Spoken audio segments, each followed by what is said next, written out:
नमस्कार दोस्तों, मैं हूं कन्हैया और स्वागत है आपका सामान्य भौतिकी के नए वीडियो लेक्चर जिसका टॉपिक है ऊर्जा तथा ऊर्जा संरक्षण का सिद्धांत।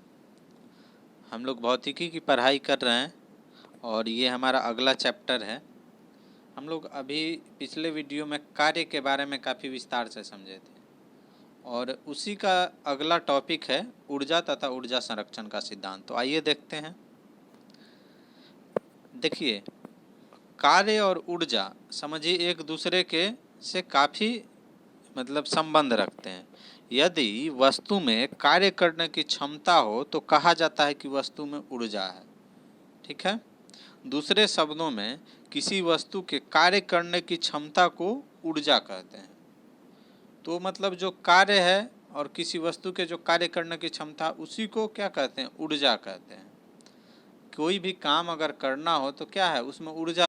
तो अगर हम बात करें ऊर्जा के मात्रक की तो ऊर्जा का मात्रक वही है जो कार्य का मात्रक होता है अर्थात जूल।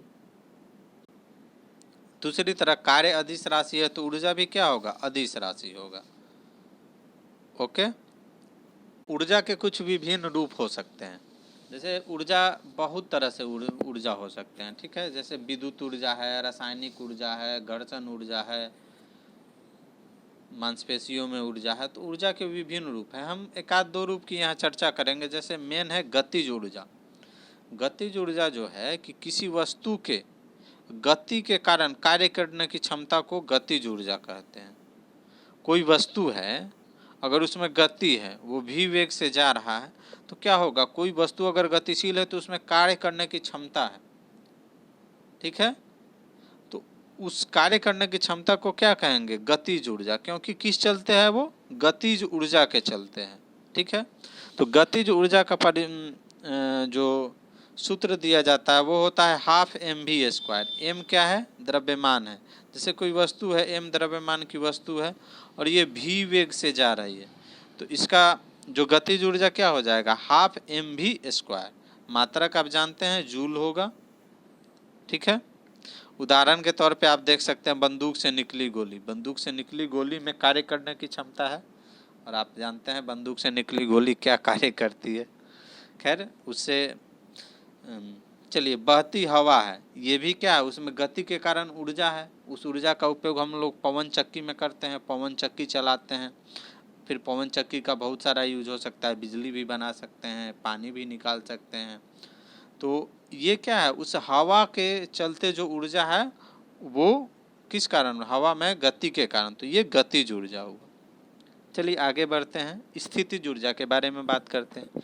स्थितिज ऊर्जा है कि किसी वस्तु की स्थिति या आकृति में परिवर्तन के कारण जो कार्य करने की क्षमता होती है उसे वस्तु की स्थितिज ऊर्जा कहते हैं। इसका बहुत बेसिक उदाहरण है। जैसे आप एक खिलौना देखते होंगे जिसमें हम लोग बचपन में चाबी भरते थे, ऐंठ ऐंठ के उसको चाबी चढ़ा देते थे तो उसके बाद क्या होता था? गाड़ी चलने लगता था। तो आप क्या देखें कि ऐसे उस गाड़ी में चलने की ऊर्जा नहीं है, कार्य करने के लिए ऊर्जा नहीं है। लेकिन जैसे जैसे ऐंठ ऐंठ के उसमें स्प्रिंग में हम ऊर्जा दे देते हैं तो क्या होता है? उसमें ऊर्जा स्थिर हो जाता है। और वहीं ऊर्जा को जब हम छोड़ देते हैं तो वो क्या होता है? वो गाड़ी चलने लगता है। यानी वो जितना देर ऐंठ है तो उसमें क्या हुआ? ऊर्जा स्टोर हो रहा था। तो वो क्या है? उसका स्थितिज ऊर्जा है। जैसे मान लीजिए जमीन पे कोई गेंद पड़ा है। ठीक है। अब उसको उठा के किसी ढलान वाले जगह पे रख दीजिए तो क्या होगा? उसमें ऊपर में रख दीजिए तो उसमें स्थितिज ऊर्जा आ जाती है। ऊर्जा कैसे आ जाती है? उसको क्या कीजिए कि हल्का सा उसको ढलान पे छोड़ के देखिए, वो क्या होगा? गेंद लुढ़कते लुढ़कते दूर चला जाएगा। यानी क्या है? पहले जमीन पे रखा हुआ था तो उसमें कोई ऊर्जा नहीं था, लेकिन ऊपर ला के रख दिए तो उसमें क्या हुआ? ऊर्जा आ गया। तो ये स्थितिज ऊर्जा होता। तो मान लीजिए कोई m द्रव्यमान की वस्तु है। ठीक है। जमीन पर है तो उस पे उसका भार क्या हो जाएगा? m गुना g। जी उस पे बल लगा, गुरुत्वीय बल के चलते त्वरण हो गया। तो उस पे बल कितना लगा? mg बल हो गया। और उसको उठा के आप h ऊंचाई पर रख दीजिए। ये ऊंचाई h है। ठीक है। तो उसका कुल स्थितिज ऊर्जा कितना हो जाएगा? अब जानते हैं कार्य बराबर होता है बल गुना विस्थापन, तो बल mg और विस्थापन h, यानी ऊर्जा क्या हो गया mgh। तो अगर किसी वस्तु को जमीन से उठा के किसी ऊंचाई पे रख दिया जाता है तो उसमें स्थितिज ऊर्जा क्या हो जाएगी mgh। यानी अगर हाइट बढ़ता है तो क्या होगा, ऊर्जा भी स्थितिज ऊर्जा बढ़ेगी। मतलब किसी वस्तु को ज़्यादा ऊंचाई पर रख दीजिएगा तो उसमें ज़्यादा ऊर्जा हो जाएगी। वैसे ही अगर द्रव्यमान बढ़ता है तो भी क्या स्थितिज ऊर्जा बढ़ेगी। यानी अगर आप ज़्यादा भारी सामान उठा के ऊपर रखते हैं तो आपको ज़्यादा ऊर्जा मिलेगी। ठीक है, तो ये स्थितिज ऊर्जा हो गया। चलिए अब हम बात करते हैं ऊर्जा संरक्षण के सिद्धांत की। ऊर्जा संरक्षण का सिद्धांत यह कहता है कि ऊर्जा न तो उत्पन्न की जा सकती है और न नष्ट, केवल एक रूप से दूसरे रूप में रूपांतरण हो सकता है।